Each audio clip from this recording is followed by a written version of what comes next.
Y'all know what it is. It's your boy. So, we got different things going on. We got a giveaway going on for Billionaire Boys.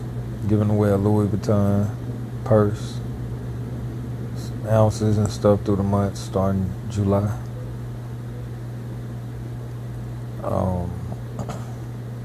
Just did the Gregorian calendar, Ethiopian calendar, chronomancy lecture. It did pretty good. It's at 1,000 or something views right now. So basically, I'm gonna hit y'all with another one of these. Let me know what y'all think. I'm finna roll up too. So that's what that is. So I was checking out some. I got a lot of stuff I'm gonna bring y'all. Just released the book. The book of the 44 laws.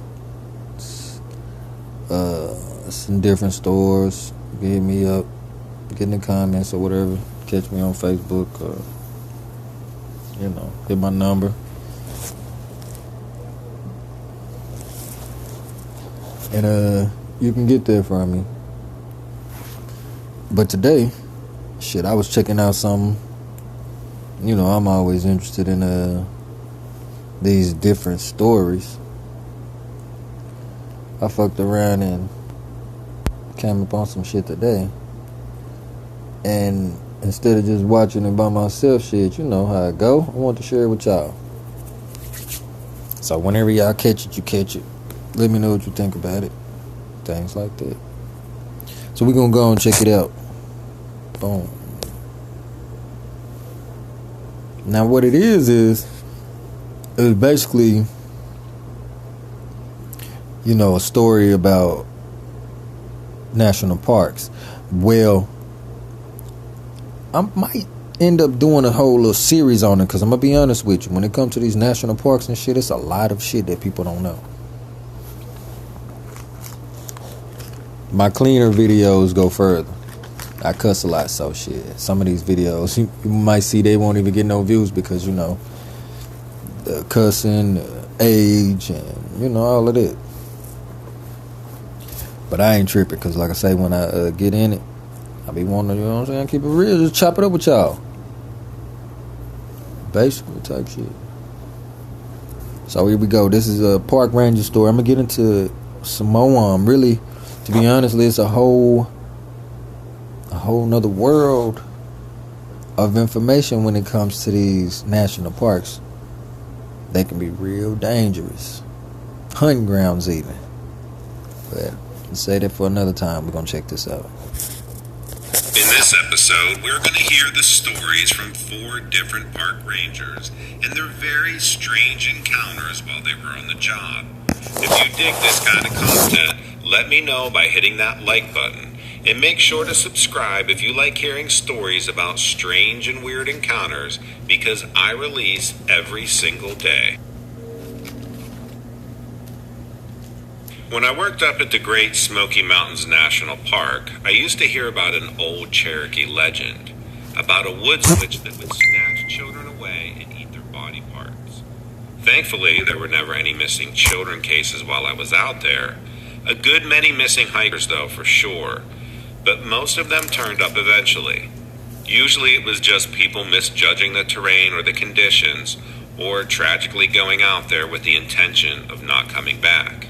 While I was there, I was based out of Gatlinburg, which is a small town not too far from one of the entrances.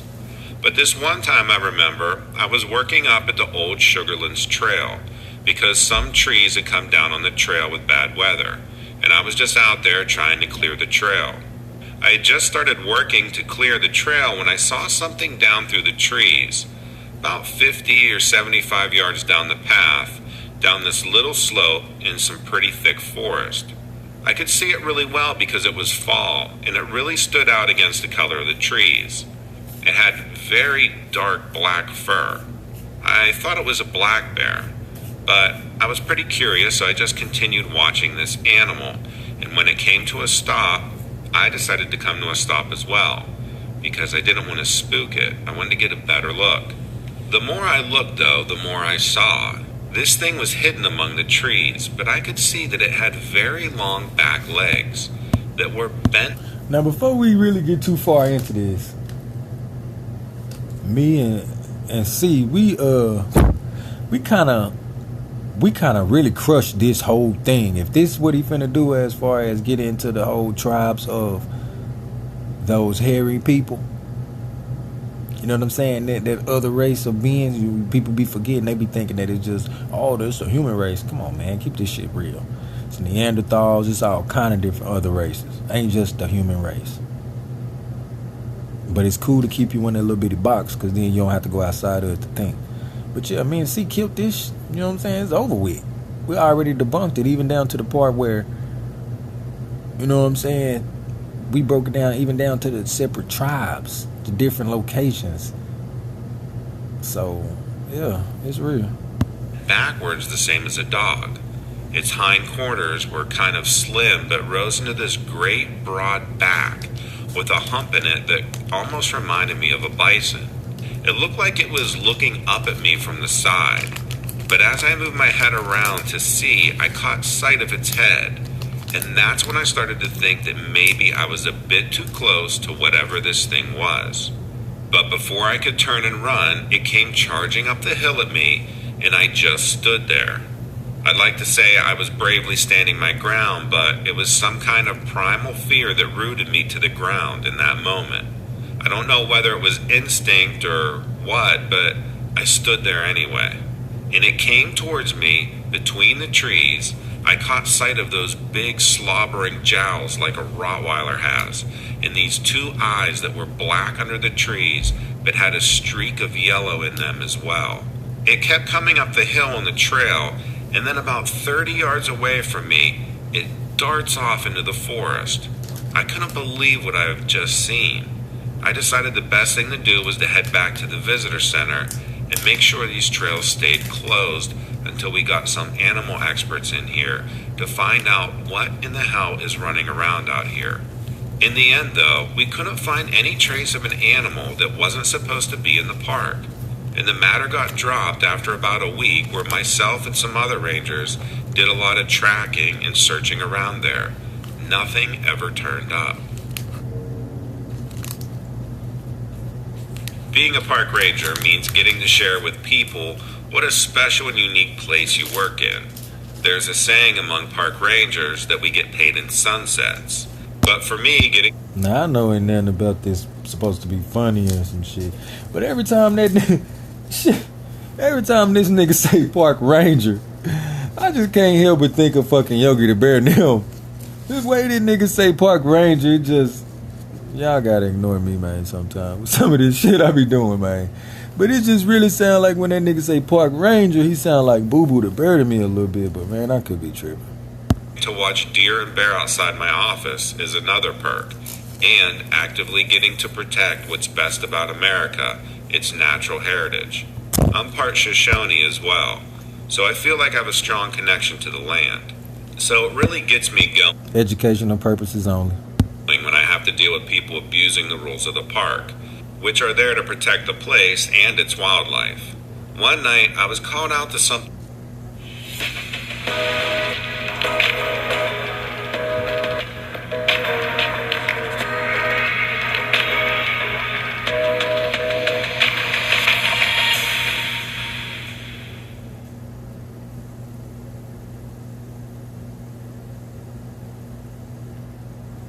I am Butch Loxon. I'm a Los Angeles-based artist. I'm inspired by the Day of the Dead culture here in Los Angeles. I seem to connect a lot of fans in Mexico, but I have a lot of fans in India and also in Europe. So I would say... Something strange, though, which reminded me that nature has a way of defending itself. I was called out with several other rangers to Teton Park Road in the middle of January 2012. That road is closed from November to May. So when another ranger came across the trails of an animal out there, as well as tracks that led from the road out into the plain, we all knew we were dealing with an illegal hunting situation. Best I could guess is they shot a bison while it was crossing the road, then probably loaded it onto a truck in the cargo bed and then took off with their prize. They made a real mess of the bison while they were loading it by the looks of things, and the blood was real fresh, so we thought we had a good chance of catching up with them, especially with an animal in the back of the truck. We split into groups of 2 or 3 and headed out. We were only about a mile into the hills, still following pretty clean tracks when we saw the truck up ahead, and it was stopped. We approached carefully. Every one of us was armed and ready for trouble if it came our way. When we got close, I could see the dead bison in the bed, and I could see that the passenger door of the truck was wide open. We came around real careful to see who might be inside, but there was no sign of anyone in there. I had to look around the inside.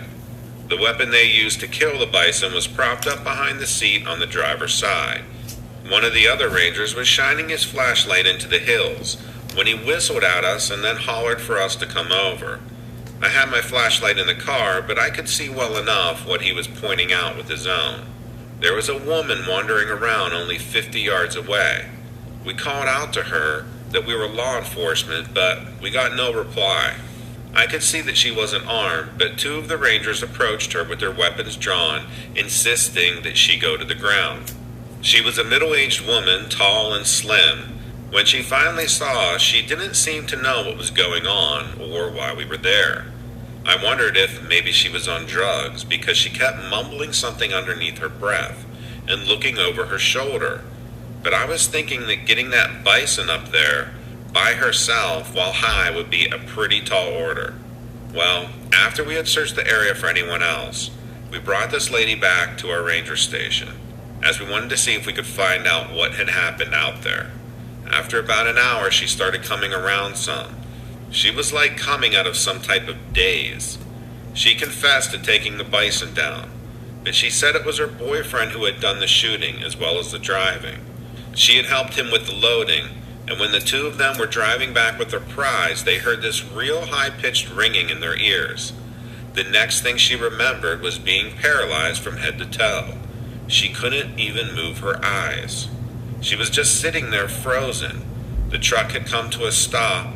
Her boyfriend wasn't moving beside her. In the glare of the headlights, she saw a man walk up to the driver's side, and then she could hear him doing something to her boyfriend. When she was able to move again, the boyfriend was gone, and she didn't know where she was or how she had got there, which was when we found her. Now, a few days later, our friend down at the sheriff's office told us that the lady tested negative for any intoxicants or drugs. And the truck had been her boyfriend's, and he was missing. And who do you think ended up having to go search for this guy? Of course it was us, out there searching for him. With the snow that winter, though, it was like looking for a needle in a haystack. My best guess was that he had run off and the girl was covering for him. But I heard that after she paid her fines for everything she got cited for that evening, I heard that she went out to look for the boyfriend in the hills off Teton Road with some of his family. I don't work up there anymore, but I don't know if they ever did find that man. I worked for Glacier Park for many years in the 90s, and I was in charge of a station, mostly do midday to evening shifts. One evening in the summer months, I was up at the station doing some paperwork when a man knocked on my door. So I went outside and we talked for a while. He was a younger man and he had his dog with him. He wanted to know about spots to hunt game up there. Told me he was planning to come back and maybe bag a buck with some friends if he could. It was while I was talking to him that the dog started getting really aggressive. I thought it was going for me at first by the way it was pulling on the leash, and it was barking its head off. I looked at the man and he was looking behind me, and his face had gone pale as snow. I pretty much knew what I was going to see when I turned around, so I told him to pick up his dog and slowly move away towards his car. Don't shout or make any sudden movements or make eye contact with it. I slowly turned around to face it. There were often black bears outside my office up there. They'd come by at least once a week that time of year, but I never had any trouble with them. I caught a glance of a big dark thing standing on 2 legs in the trees behind the station, but my head snapped around again because this man had just taken off with his dog under his arm, sprinting as hard as he could towards his car. I had the bear spray out, and in a second I turned to face it, but there was nothing there when I turned. My heart sank when I turned back around and saw that it was following the line of the trees in the direction of this man's car, and it was without a doubt going to get there first. But when I got to the edge of the tree line, it stopped dead in its tracks and then just stood there, as the man opened the back seat of his car and went in with him and his dog. I watched him scramble his way into the front seat and start up the engine. I don't know if he could see what was watching him through his mirror, but he just had a one-track mind and wanted to get his dog and him in the car and out of there as quickly as he could. I had made my way back to the door of the station because I could see why that thing had scared him so much. It didn't look like any bear. It was some kind of misshapen beast that I'd never seen before, and wouldn't be too keen on seeing again. The way that thing ran on all fours and then stood up on two legs and then watched the man leave was scary enough. But its head was truly formidable from what I could see. A very long snout with these big nasty teeth that just hung over the side of its mouth. A very ugly creased face like a dog that had been beaten by its owner. Whatever it was went down the road the car had gone, but slowly, not chasing it, just walking after it, this time on all four legs. I don't know what this thing was, but I never saw anything like it again after that. In all the parks that I worked at, nothing really compared to the stars on a clear night out at Black Canyon of the Gunnison in Colorado. The reason for it being so good down there is thanks in no small part to the Park Service, because we work with the International Dark Sky Association to keep it that way, making sure to educate the public and keep the light pollution to an absolute minimum. In 2017, I was working a lot of nights during the summer, when you can see the Milky Way rising up early in the evening until a few hours later it's right overhead. Truly a magical sight. One evening during that summer, I was working up near Kneeling Camel Overlook. I'd given some guided stargazing tours earlier in the evening, and I was just out by myself heading up this road. Yeah.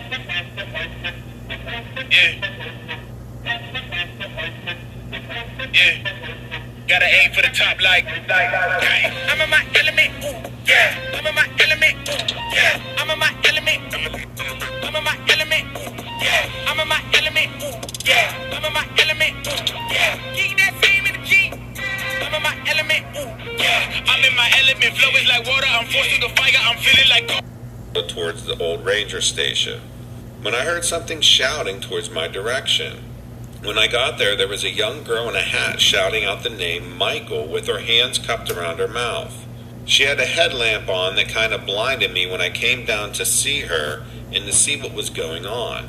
Her name was Anna, and she told me that she had been over at a viewpoint with her boyfriend, this Michael, and they had been looking up at the stars through their telescope.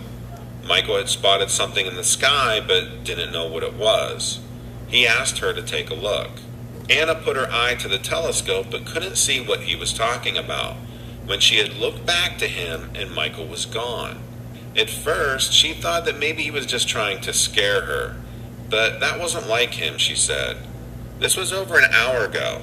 She stayed at the viewpoint for a while thinking he'd come back, but when he didn't, she wandered around looking for him, eventually coming back to where they had parked their car.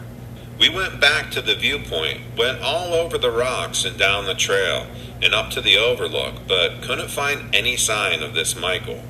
We looked for about an hour ourselves, but I knew that because of the fall risk, I was probably going to have to call it in, even though there wouldn't be much we could do until it got light out. I got into my car and Anna joined me. Since Michael had had the keys to their car, I needed to get to the north rim so I could get back up and make some calls. We had gone just less than a mile down the road when there was Michael right in front of us, just walking along and minding his own business. Anna got out of the car and chewed him out right then and there, but the young man was confused.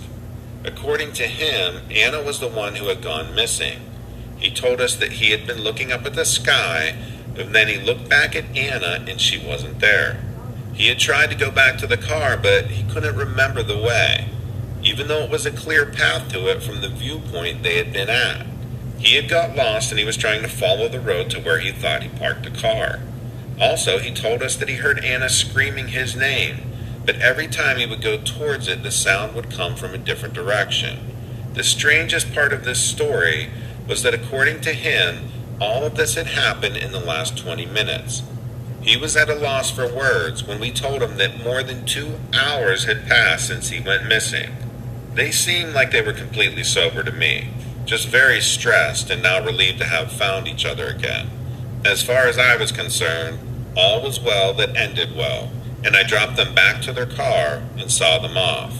This is by far the weirdest encounter that I've had working there.